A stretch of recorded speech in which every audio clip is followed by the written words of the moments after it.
warahmatullahi wabarakatuh. Allahu akbar, Allahu akbar, Allahu akbar. Allahu akbar, Allahu akbar, Allahu akbar. Allahu akbar kabiran walhamdulillahi katsiran wa subhanallahi bukratan wa asila. La ilaha illallah wallahu akbar. Allahu akbar walillahil hamd. Alhamdulillah. Alhamdulillahi rabbil alamin.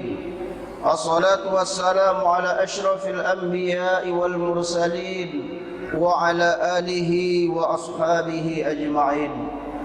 Ashhadu an la ilaha illallah wahdahu la syarika lah wa ashhadu anna Muhammadan abduhu wa rasuluh. Allahumma salli ala sayyidina Muhammad wa ala ali Muhammad. Fa ya ibadallah, usikum wa iyaya bitaqwallah wa ta'atihi la'allakum tuflihun. Faqala Allah ta'ala fi kitabihil karim, a'udzu billahi minasy syaithanir rajim, walitukmilul 'iddata walitukabbirullaha 'ala ma hadakum wa la'allakum tashkurun. Allahumma arhamna bil Qur'an. Ma'asyiral muslimin wa zumratal mu'minin rahimani wa rahimakumullah. Alhamdulillah, kita bersyukur atas segala nikmat dan karunia yang telah diberikan oleh Allah. Salawat beserta salam kita sampaikan pula kepada baginda Rasulullah dengan ucapan Allahumma salli ala Muhammad wa ala ali Muhammad. Jamaah kaum muslimin dan muslimat yang berbahagia, hari ini kita masih diberikan kesempatan oleh Allah Subhanahu wa taala untuk menghirup udara segarnya di hari raya Idul Fitri ini, dan kita pun masih diberikan kesempatan oleh Allah untuk melaksanakan sholat Idul Fitri, yang mana mungkin banyak di antara saudara-saudara kita yang tidak bisa melaksanakan sholat hari raya Idul Fitri ini. Jamaah kaum muslimin rahimani wa rahimakumullah. Lantas setelah kita selesai melaksanakan puasa di bulan Ramadan, dan hari ini kita sempurnakan dengan memperbanyak takbir kepada Allah Subhanahu wa taala, apakah sesungguhnya di antara tujuan terpenting dari puasa dan takbir yang kita lakukan hari ini? Makanya Allah Subhanahu wa taala mengatakan, walitukmilul 'iddata walitukabbirullaha 'ala ma hadakum wa la'allakum tashkurun. Ternyata jamaah sekalian, di akhir ayat tentang kewajiban puasa dan kewajiban menyempurnakan puasa serta ditutup dengan takbir pada hari ini, ternyata Allah ingin kita menjadi orang yang bersyukur. Jamaah kaum muslimin rahimani wa rahimakumullah. Allahu akbar, Allahu akbar, Allahu akbar. Setidaknya ada 3 bentuk kesyukuran yang diinginkan oleh Allah Subhanahu wa taala. Yang pertama adalah Allah ingin kita bersyukur kepadanya atas segala nikmat dan karunia yang telah diberikan Allah Subhanahu wa taala kepada kita. Jamaah sekalian, pernahkah kita merenungkan berapa nilai dari pernafasan, nafas yang Allah berikan kepada kita? Ketahuilah jamaah sekalian, sesungguhnya kita per hari menghirup oksigen tidak kurang dari 2.880 dan kemudian mengeluarkan nitrogen 11.376. Berapakah nilainya jamaah sekalian? Kalaulah seandainya oksigen itu harganya 25.000 per liter dan kemudian nitrogen itu 10.000 per liter, maka niscaya kita membutuhkan udara per hari tidak kurang dari 176 juta. Per minggunya tidak kurang dari 5,6 miliar. Dan per tahunnya tidak kurang dari 636 miliar.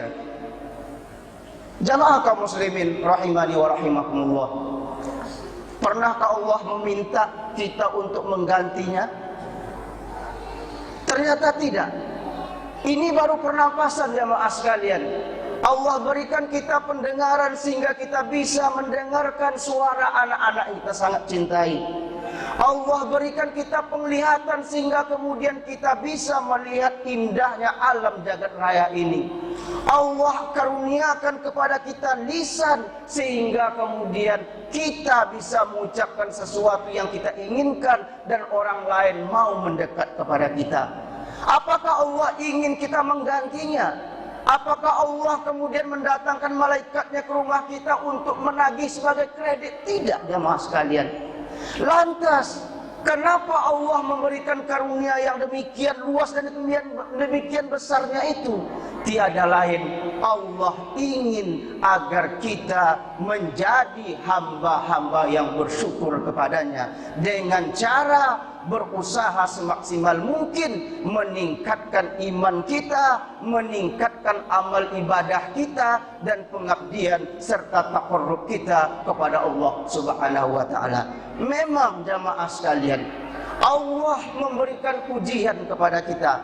Hari ini juga Allah memberikan ujian yang sangat dahsyat kepada kita, sehingga dampaknya sangat kita rasakan pada hari ini. Tetapi yakinlah jamaah sekalian, ternyata nikmat karunia yang diberikan oleh Allah Subhanahu wa taala jauh lebih besar, jauh lebih banyak dibandingkan dengan ujian yang Allah berikan kepada kita.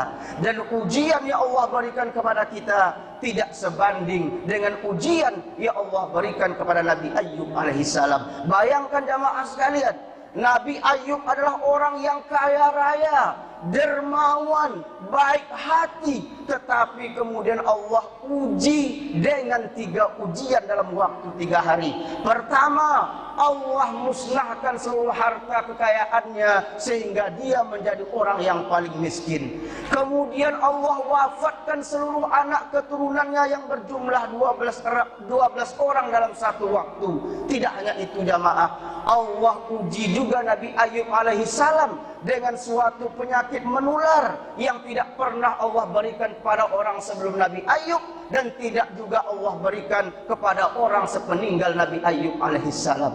Sehingga orang yang semula begitu dikagumi ditinggalkan oleh penduduknya. Hanya satu-satunya yang menemani Nabi Ayyub alaihissalam adalah istrinya.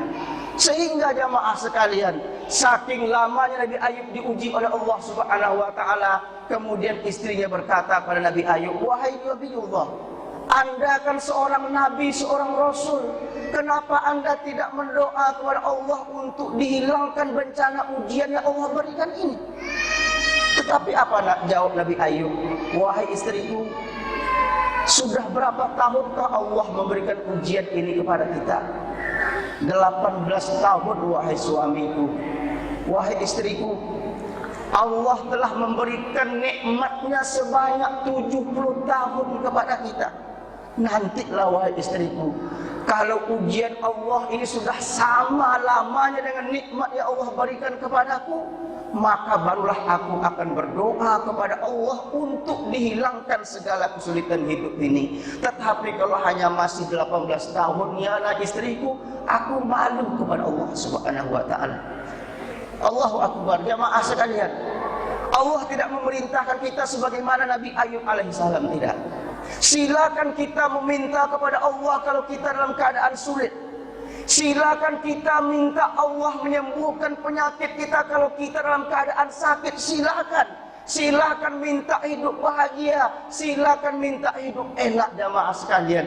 Tetapi ketika Allah menetapkan takdirnya, ketika Allah memberikan ujiannya kepada kita, maka kita tetap harus meningkatkan amal ibadah kita kepada Allah, dan kita harus selalu meningkatkan pengabdian kita kepada Allah seperti apapun hidup dan kehidupan yang telah diberikan Allah Subhanahu wa taala kepada kita. Allahu Akbar, Allahu Akbar, walillahil hamd. Ini adalah bentuk syukur yang pertama yang diinginkan oleh Allah Subhanahu wa taala kepada kita. Kemudian yang kedua, jamaah kaum muslimin dan muslimat yang berbahagia, Di samping Allah memerintahkan kita untuk bersyukur kepadanya, maka yang kedua, Allah juga memerintahkan kepada kita untuk bersyukur kepada kedua orang tua kita atau berbakti dan birrul walidain kepada kedua orang tua kita. Tahukah kalian jamaah kaum muslimin rahimani wa rahimakumullah, setelah Allah Subhanahu wa taala memerintahkan kita untuk bersyukur kepadanya, maka kemudian Allah gandengkan perintah itu untuk perintah bersyukur kepada kedua orang tua kita. Anishkurli wali walidaika wa ilayyal masir. Bersyukurlah kalian kepadaku dan bersyukurlah kalian kepada kedua orang tua kalian. Kenapa Allah memerintahkan itu jamaah kaum muslimin rahimani wa rahimakumullah? Karena tidak ada orang yang mau berkorban, yang paling berkorban kecuali kedua orang tua kita. Tidak ada orang yang paling mengasihi dan menyayangi kita kecuali kedua orang tua kita. Dilahirkan kita, dididiknya kita, diajarnya kita berjalan, diajarnya kita ilmu sehingga kemudian kita bisa hidup di dalam hidup dan kehidupan dunia ini. Dan tidak ada orang yang paling sabar dan paling ikhlas di dalam membina dan mendidik kita kecuali kedua orang tua kita. Jamaah kaum muslimin rahimani wa rahimakumullah. Lantas untuk apakah orang tua berkorban sedemikian rupa kepada kita? Apakah orang tua ingin kita membangunkan rumah yang megah untuk dia? Wallahi tidak. Apakah orang tua kita ingin diperlakukan istimewa, diberikan segala macamnya? Wallahi tidak jamaah kaum muslimin. Lantas untuk apa?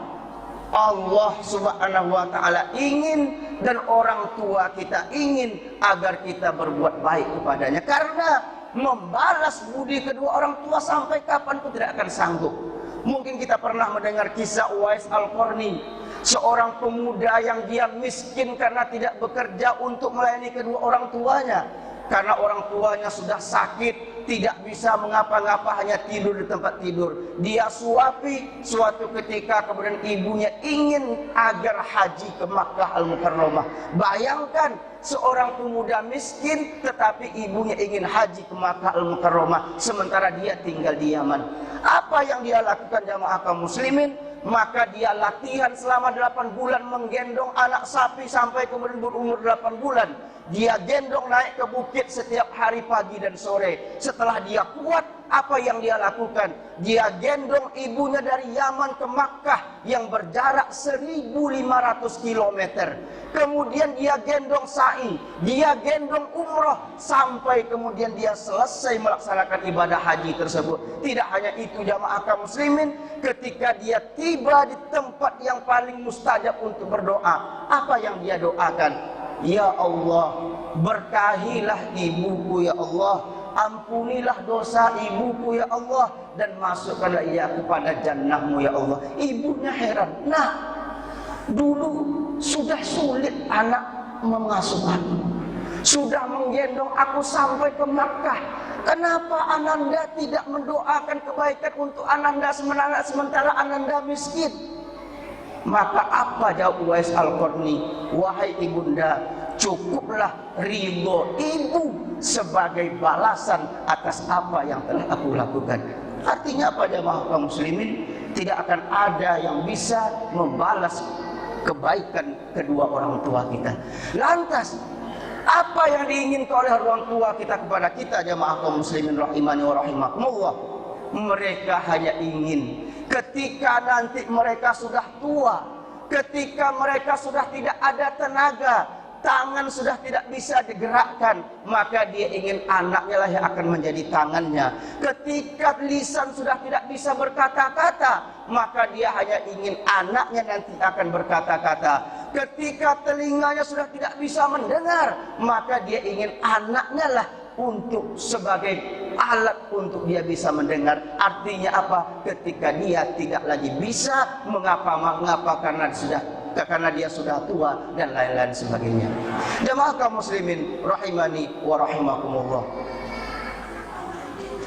Ada dua bersaudara.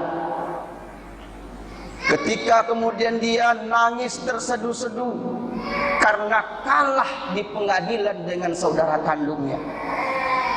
Tetapi yang menarik jamaah kaum muslimin rahimani wa rahimakumullah, apakah dua bersaudara ini bersengketa sampai di pengadilan karena berebut harta warisan? Tidak. Apakah karena mereka merebut peninggalan kedua orang tuanya? Ternyata juga tidak jamaah kaum muslimin. Lantas apa yang mereka perebutkan sampai di pengadilan? Karena ada ibu yang sudah tua, yang umurnya sudah sepuh, kemudian hanya beratnya 40 kg, dan kemudian dia tidak bisa mengapa-ngapa lagi. Ternyata anak yang pertama ingin agar ibunya ini tinggal dengan dia, kemudian anak yang kedua ingin agar ibunya tinggal dengan dia, sehingga karena tidak ada yang mau mengalah, akhirnya dibawalah ke pengadilan. Kemudian ibunya digendong untuk datang ke pengadilan. Wahai ibu, kami pengadilan tidak bisa memutuskan kemana ibu nanti akan tinggal. Silakan ibu sendiri yang memilih di mana ibu akan mau tinggal.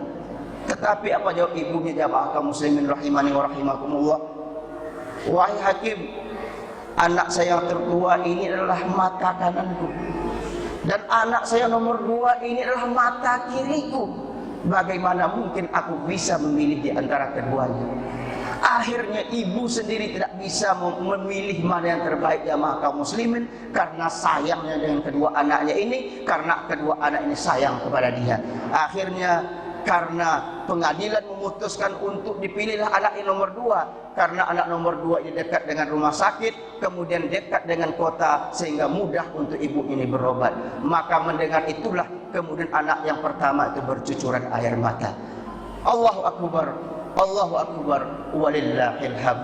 Jadi jamaah kaum muslimin rahimani wa rahimakumullah, pantaslah Nabi kita Muhammad sallallahu alaihi wasallam, ridallahu fi ridal walidain wa sukhtullah fi sukhtil walidain. Sesungguhnya ridha Allah itu terdapat kepada keridhaan daripada kedua orang tuamu, dan kemudian murka Allah pun juga sebaliknya ada pada kemurkaan kedua orang tuamu. Jadi yang diinginkan oleh kedua orang tua itu hanya itu jamaah kaum muslimin rahimani wa rahimakumullah. Dan terlebih lagi, kenapa kemudian orang tua menginginkan anaknya menjadi anak yang soleh?